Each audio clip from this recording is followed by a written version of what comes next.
Hey y'all, so today I will show you my February budget. All right, before I get into that though, let me introduce myself. I am Coach Liz, and I am here to help people reach their goals so they can live the life they want and deserve.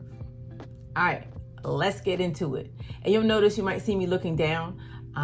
This is my computer right here in front of me. So I have some notes, so I make sure I don't miss anything. Let's go ahead and talk about my February goals. So my financial goals for February are to save $540. And I'll explain a little bit why that went up. It's to invest $500, which I typically do.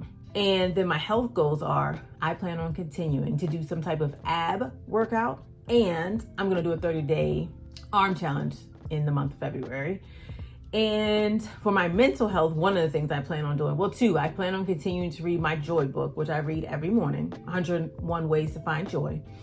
And I'm also reading Atomic Matters. Very interesting book. I'll be happy to give you guys a review at the end and let you know my thoughts. I've already started it, and some things I agree with and some I would challenge. So if you haven't checked it out, Atomic Matters, check it out. And maybe we can share our thoughts together at the end of the month. And then business goals. I'm excited because I have a new business venture coming up this month. And so I plan on starting that. I will share it with you when I get all the details ironed out. And my goal is to have my website, parts of it at least, updated by the end of the month. I feel like that's been taking me forever. And my last goal is to learn how to engage more on social media and YouTube. So those are my goals for February. Now let's go ahead and take a look at my budget, and I will show you how I set my budget up for February and some things that I kind of tweaked a little bit based on January and based on my annual budget. Let's do it. All right, so here is my February budget. So previous balance, as you saw for January, I went ahead and transferred all of my extra money into a savings account so it can make a little bit of money for me. So I don't have any previous balance that I'm bringing over for the month. My plan is to bring in $3,453 in income. And I don't anticipate getting any additional income this month. All that would be great. We'll see. I am working on some things. Gifts. I don't have a birthday or anything this month, so I don't think I'll be getting any of that. And Christmas is already passed. And refunds, I don't know. We'll see. All right. So in needs, I didn't do too much changing here because what I had budgeted last month seemed to work out. So I'm going to leave my groceries the same, gas, cable, internet. The dog expenses, I did put that up some because we're going to be needing her walk a little bit more this month. So therefore, obviously I have to spend a little bit more there. And everything else in needs, I left alone. And then for wants, I left everything like I had in my last budget: clothing, dining out, entertainment. There weren't too many major changes here except for in gifts. Oh, no. I'm sorry. I left gifts alone because my youngest daughter has a birthday in February. So I'm sure we'll be spending money in that area. Let me take this off. I don't know if there'll be any miscellaneous fees or charges or expenses this month, but I'll add that when it comes. All right, so my savings is where it's a little bit different. So I shared with you all in a previous video that I've done an annual budget, right?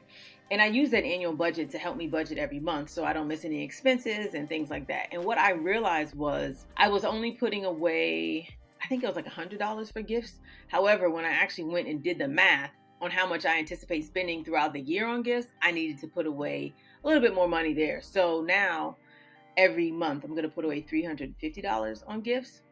And then retirement, of course, stays the same. Vacation, everything else stays the same. And then you'll look over here on the right. This money has not come out of my account yet, this actual invested. However, I went ahead and scheduled it already. So every time I schedule something, I go ahead and put it in my budget because I know it's getting ready to go through. So that is there. Then credit card payments. I have a reoccurring bill that's on my credit card. That's $15.74. So I just went ahead and I paid that off already as well.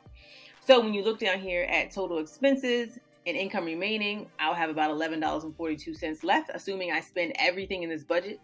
And ignore this right now because I don't have income in my budget yet for the month. But once I put all that in, it'll all balance out. And then when we look over here, they're estimating I should spend with this 50-30-20 budget for necessities about almost $1,400, which is what I have scheduled.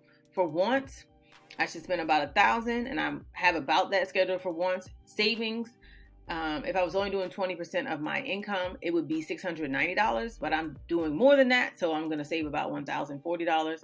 And then debt repayment. Again, I don't have a lot of debt right now, thankfully.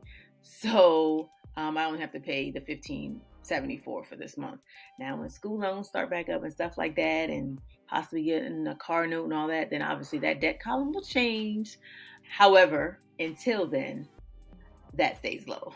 All right, yeah. So I hope you found, me sharing my goals with you and my upcoming goals. I hope you found it beneficial, right? So, because I think about it, I'm like, why would somebody care to know how I'm doing?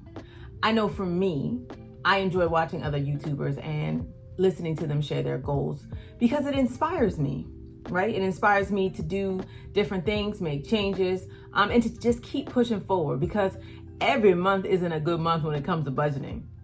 If you look at my December one, you'll see that wasn't the best month for me. And the more I budget, the more I learn, the better I get, right? Naturally. That's how most things are. The more we learn, the better we get at it, right? And are there going to be mistakes and hiccups along the way? Of course there are. So yeah, I hope you found that helpful, beneficial, inspiring. And if you found it to be a little overwhelming and you're like, yeah, I want to try that and I'm not quite sure where to start, a coach might be what you need. And I will be happy to help you with that. We can set up a free 20-minute consultation to see if we're right for each other. You can send me a DM on Instagram, you can send me an email, or you can reach me through my website. Until next time, be well, get organized, and reach those goals.